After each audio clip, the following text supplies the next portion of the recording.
మీరు చేసే ట్రోలింగ్ వల్ల నాకు వచ్చేది ఏముంది? ఏముండదు. ఒక ఊర్లో ఒక దేవాలయం ఉందంట, కొత్తగా దేవాలయం కట్టిరంట. ఒక దేవాలయం కడితే ఆ దేవాలయం దగ్గరికి విపరీతంగా జనాలు వస్తున్నారంట. వస్తుంటే ఆ పక్కనే ఒక చెత్త కుప్ప ఉంది. ఆ చెత్త కుప్ప దగ్గర ఈ ఊర్లో ఈ ప్రసాదాలు తింటారు కదా ఎవరు, ఈ భక్తులు, ఇవన్నీ తీసుకుపోయి ఆ చెత్త కుప్పలు వేస్తున్నారు. తిన్న తర్వాత ఏది ఇస్తారు, వేస్తుంటే అక్కడ కుక్కలు కలిసి ఒక 10 కుక్కలు తింటున్నాయంట. తింటుంటే ఆ 10 కుక్కలు డిస్కషన్ చేసుకుంటున్నాయి. ఏమని అంటే, అరే మనం కుక్కలం కదా, గ్రామ సింహాలం కదా, మనం వాళ్ళు వేసింది తింటాం ఏంటని. వాళ్ళు మనం వేస్తే తింటున్నాం కరెక్టే, కానీ మనల్ని వాళ్ళు ఎందుకు పట్టించుకోవట్లేదు అసలు? ఓకే, అక్కడ ఏముందని పోయి రోజు అక్కడ దండం పెడుతున్నారు, లోపలికి పోయి దండం పెడుతున్నారు. అంటే అప్పుడే లేటెస్ట్గా వచ్చిన 2 కుక్కలు ఉన్నాయంట ఊర్లకు. అవి అన్నాయంట, మీకు నేను సినిమా చూపిస్తా అన్నాయంట. ఏం సినిమా చూపిస్తావంటే, చూద్దాం మనందరం నడవండి అని ఈ 10 కుక్కలతో పాటు ఈ 2 కుక్కలు కూడా కలిసి 12 కుక్కలు దేవుడి ముందర, ఆ గుడి ముందరికి పోయినాయి. గుడి మెట్ల ముందర నిలబడి ఓ అని మొరగడం స్టార్ట్ చేసినాయి. అట్లా ఒక 2 గంటలు మొరిగినాయి అంట. మొరిగితే మీడియా అందరూ వచ్చి కవర్ చేయడం వల్ల జనాలందరూ కలిసి చూసి ఏం చేశారట అంటే, కుక్కలు కూడా మొరుగుతున్నాయి, దేవుడు చాలా పెద్ద దేవుడే ఉన్నాడు రా నాయన అని దానికి జనాలు ఇంకా పెరిగిరంట. వద్దండి, ఇప్పుడు నా పరిస్థితి అట్లే ఉంది. నాకున్న అపాయింట్మెంట్లే కాకుండా ఈ ట్రోలర్స్ వల్ల 10 to 20% నాకు పెరిగింది మైలేజ్ పెరిగిందని భావిస్తున్నారా, లేకపోతే ఎప్పుడన్నా బాధపడ్డారా? క్వశ్చన్ లేదు. నేను ఇంతకుముందు చెప్పిన, నేను చీపునెత్తున్న మనిషినే. వేణుస్వామి జాతకం వేణుస్వామికి తెలుసు. రెండోది, జరగకపోతే వేణుస్వామి జ్యోతిష్యం బంద్ చేస్తాడు అంటే చంద్రయాన్ 2 ఫెయిల్యూర్ కాగానే 3వది బంద్ చేసిరా, నడిపించారు. కరోనాలో డూప్లికేట్ ఫేక్ మెడికేషన్ అని చెప్పి అందరికీ తెలుసు. ఫేక్ మెడికేషన్ రెమ్డెసివిర్ దగ్గర నుండి కొన్ని కోట్లు నాశనం పట్టించారు ప్రపంచంలో, భారతదేశంలో. పోయి హాస్పిటల్ వండుకోలేదా? ఇప్పుడు ఒక హాస్పిటల్లో ఒక డాక్టర్ ఫెయిల్యూర్ అని తెలిస్తే మళ్ళీ ఇంకో పేషెంట్ పోతలేడా? వెళ్ళడు. మాకు సక్సెస్ రేట్ చెక్ చేయండి. మీకు దమ్ముంటే వేణుస్వామిని గల్లాబట్టి అడగాలి అంటే వేణుస్వామి వీడియోలు అన్ని తీసి 100 వీడియోలు పెట్టి 45 వీడియోలు ఫెయిల్ అయినాయి వేణుస్వామి అంటే నేను అప్పుడు మీకు ఆన్సర్ చేస్తాను. వదిలేస్తారు? అప్పుడు ఇది ఆన్సర్ చేస్తారు అంటే కనీసం ఆన్సర్ చేసే లెవెల్ కూడా నన్ను క్వశ్చన్ చేసే లెవెల్ కాదు కదా. మరి మొన్న పెట్టిన వీడియోలన్నీ ఏంటివి? వాళ్ళు పెట్టిన వీడియోలు మీరు చెప్పినట్టుగా కేసీఆర్ గెలుస్తాడు వీడియో, ఏ వీడియో చూపించమనండి. ఇప్పుడు కేసీఆర్ గెలుస్తాడు అని నేను చెప్పలే. ఓకే, కేసీఆర్ బొమ్మ నా బొమ్మ పెడితే అయిపోతుందా? వీడియో పెట్టాలి కదా. మీరు ఎతికారు. ఇప్పుడు నేను ఎతికానండి, చాలా వెతికాను, మొత్తం వెతికానండి. ఎక్కడ దొరికింది? ఎక్కడ దొరకలా. పోనీ నేను క్రికెట్ ఇంటర్వ్యూకి వస్తానన్నప్పుడు చాలా ఆలోచించాను, మిమ్మల్ని ఏం చేయాలి, ఎలా మిమ్మల్ని ఎట్లా ఇరికించాలని నేను ఆలోచించా. ఇవన్నీ చూపిద్దాం, ఇదిగో మీరు అనలేదా అని చెప్పి చూపిద్దాం అని చెప్పని అనుకుంటే నాకు ఎక్కడ కనిపించలే. మీరు డైరెక్ట్గా అన్న మాటలు ఎక్కడా లేవు. 2 ఫేసులు తీసుకొచ్చి కూర్చోబెట్టుకుని చూపిస్తున్నారు. ఏంటది? సరే అయిపోయింది, రేవంత్ రెడ్డి సీఎం కాలేడు అని అన్నట్టుగా అది కూడా చూపించారు. అది ఎక్కడ నాకు కనపడలా. మీరు అమ్మ ఆ మాటల్లో, మీరు ఆ మాటల్లో నేను కూడా చెప్తానేనమ్మా, ఆ మాటల్లో మీరు ఎక్కడ క్రికెట్ టీం ఎక్కడ మాట లేదు. అది ఏంటి అసలు అంటే ఆ రకమైన మిక్సింగ్ ఎక్కడ జరిగింది? ఎక్కడ జరగల?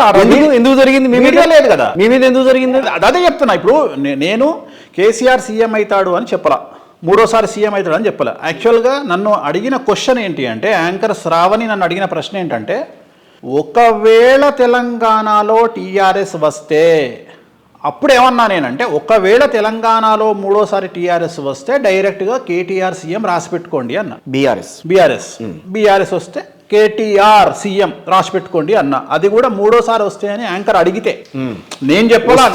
నేను ఎక్కడ దానికి మళ్ళీ అక్కడ ఉంది వస్తే నేను ఎక్కడ వాస్తవంగా నేను ప్రిడిక్షన్ ఇవ్వలేదు. నేను అది కూడా చెప్తున్నాను. అసలు నేను ఏ పార్టీ గెలుస్తుంది అని కూడా చెప్పలేదు. ఎందుకు చెప్పలేదు అంటే, నేను ఎలక్షన్ కమిషన్ దృష్టిలో పడద్దు అనే ఉద్దేశంతో నేను జాగ్రత్తలు తీసుకుంటా అంతే. సో నా జాతకం నేను ఇందాక అదే అన్న, వేణుస్వామి జాతకం కూడా వేణుస్వామికి తెలుసు.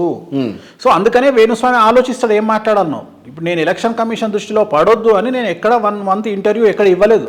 నేను ఇచ్చిన ఇంటర్వ్యూ 2022 సెప్టెంబర్ ఇంటర్వ్యూలు అన్నీ. నేను 3 ఇంటర్వ్యూలు ఇచ్చిన 2022లో. దాని తర్వాత మళ్ళీ నేను ఇవ్వలేదు ఇంటర్వ్యూలు. నేను ఎక్కడ ఇంటర్వ్యూ ఇవ్వాల. ఆ ఇంటర్వ్యూ బిట్లు తీసుకొచ్చి కట్ చేసి కేటీఆర్ సీఎం అవుతాడు అనే ఒక్క వర్డ్ని తీసుకొచ్చి నేనేదో చెప్పినట్టుగా నన్ను ట్రోల్ చేసే ప్రయత్నం జరుగుతుంది.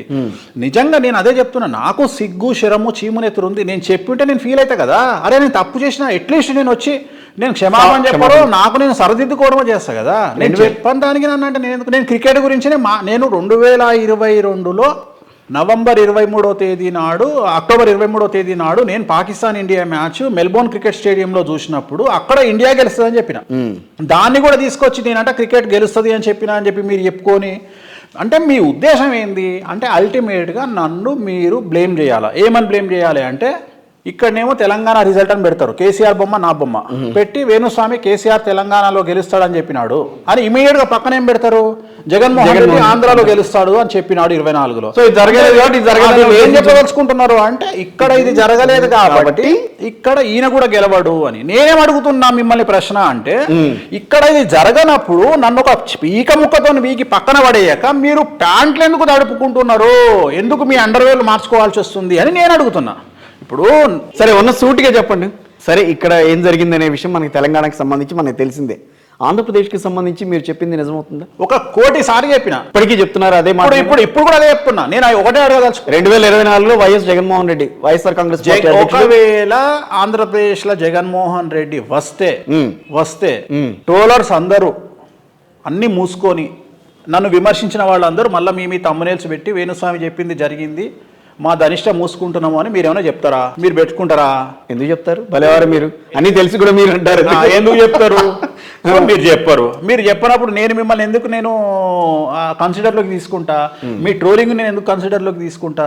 మీ ట్రోలింగ్ నేను ఎందుకు సరే కన్సిడర్లోకి తీసుకోకపోయినా కానీ వాళ్ళు ట్రోలింగ్ చేసిన తర్వాత బాధ అనిపించలా? మీరు ఇంత జ్యోతిష్కులు, ఇంత దేశ విదేశాల్లో మీకంటూ ఒక ఫాలోయింగ్ ఉంది, లక్షలాది మంది మీ దగ్గరికి వస్తారు, వాళ్ళ బాధలు చెప్పుకుంటారు, వాళ్ళ బాధలు తీరుస్తుంటారు. నిజంగా చెప్పాలా? చెప్పండి, పర్లేదు. నా జాతకం నేను ఇప్పటివరకు 2 సార్లు చూసుకున్నా.